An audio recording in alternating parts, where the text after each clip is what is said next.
राहुरीत अक्षय कर्डिलेंचा मोठा विजय, शरद पवारांच्या राष्ट्रवादीचे गोविंद मोकाटे पराभूत.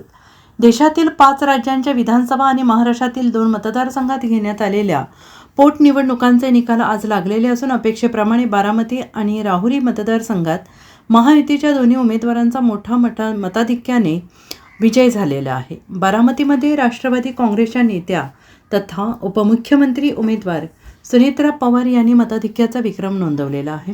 सुनेत्रा पवार यांना 23व्या फेरी अखेर तब्बल 2,14,856 मतांची आघाडी होती. मात्र शेवटच्या फेरी अखेर सुनेत्रा पवार 2,18,930 एवढ्या विक्रमी मताधिक्याने विजयी झाल्या आहेत. हे देशातील सर्वाधिक विधानसभा मताधिक्य असल्याचं सांगण्यात येत आहे. दुसरीकडे राहुरी विधानसभा मतदारसंघात भाजपच्या अक्षय कर्डिले यांनी देखील 1 लाखांच्या मताधिक्याचा टप्पा पार केलेला आहे. राज्यातील बारामती विधानसभा आणि राहुरी विधानसभा पोटनिवडणुकीसाठी 23 एप्रिल रोजी मतदान घेण्यात आलेलं आहे.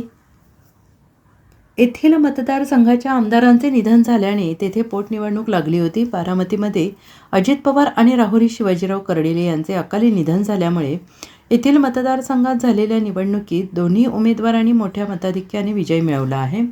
राहुरीत 26व्या फेरी अखेर भाजपाचे अक्षय कर्डिले 1,07,485 मतांनी आघाडीवर होते.